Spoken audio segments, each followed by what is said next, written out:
Masarap nga humigop ng sabaw ngayon mga marikoy dahil medyo naulan-ulan nga mga marikoy. Kaya naman naisipan namin magluto ng sinigang na baboy. Ako talaga kapag nagsisinigang talaga ako mga marikoy, ginigisa ko talaga muna yung mga sangkap mga marikoy maliban lang dun sa mga gulay. Ninagay ko na nga lang na buo yung kamatis mga marikoy dahil nga lalambot pa naman yan mga marikoy at saka malulusak naman yan siya mga marikoy kapag nalagyan na ng sabaw. At nung lumabas na nga yung aroma ng sibuyas at bawang mga marikoy, nilagay ko na nga rin yung karne mga marikoy. Tapos naglagay din ako dito ng pamintang powder tapos sinabay ko na nga rin yung pangsigang. Yes po, opo mga marikoy, sinasabay ko talaga yung pangsigang dito mga marikoy para hindi talaga lasang-lasa yung sampalok. Ang sampalok powder kasi mga marikoy kapag nilagay mo siya diretsa mga marikoy na meron na nga siya sabaw mga marikoy at hindi siya nakagisa ay talaga sobrang asim. Sinabay ko na nga rin pala sa pag-isa mga marikoy yung labanos at saka yung gabi tapos naglagay na rin ako ng kaunting asin. At nung nagisa na nga siya ng kaunti mga marikoy saka naman ako dito naglalagay ng pansabaw. At dahil nga mas marami ang bata mga marikoy nakakain kaysa matanda kaya naman dinamihan ko na to ng sabaw. Tapos tinakpan ko na to mga marikoy tapos papakuluan lang to hanggang sa lumambot na nga yung karne. Hinahanap ko nga dyan yung gabi mga marikoy dahil nga dudurugin ko nga yung gabi bago ko nga ilagay ulit dyan. Mas masarap kasi talaga mga marikoy kapag yung gabi dudurugin mga marikoy dahil nga lumalapot nga yung sabaw ng sinigang. Tapos ito mga marikoy, nakita ko na nga lahat ng gabi mga marikoy. Bali dinagdagan ko lang yan ng kunting sabaw mga marikoy para pag i-bash ko mga marikoy hindi siya didikit. At kapag ganyan na nga yung itsura mga marikoy at talaga namang durog na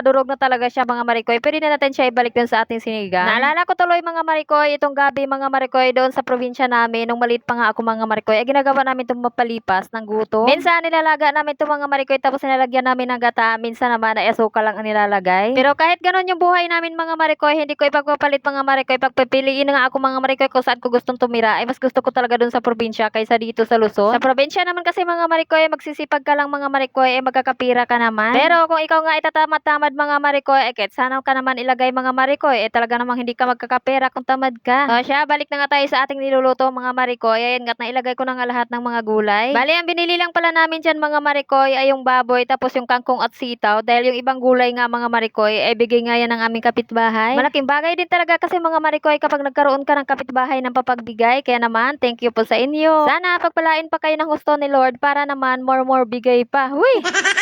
At ayan nga, at naluto na nga yung ating sinigang mga marikoy, kaya naman nagsandok na nga rin ako. At habang nga nagsasandok ako dito mga marikoy, talaga namang natatakam na talaga akong humigop ng maasim na sabaw. Abay kung ganito ba naman ang pagkaluto mo ng sinigang mga marikoy, talaga namang mapapaasim kilig ka. At sabayan mo pa ng mga lamig na panahon mga marikoy dahil medyo naulan-ulan nga, kaya naman napakasarap talaga humigop ng sabaw nito. Kaya naman pagkatapos ko nga magsandok mga marikoy, ayan nga't kumain na nga rin pala kami. At saktong-sakto nga mga marikoy, pagkatapos ko nga magluto ay 11:30 na rin ang tanghali, kaya tanghalian na. Kain po tayo mga marikoy at parikoy.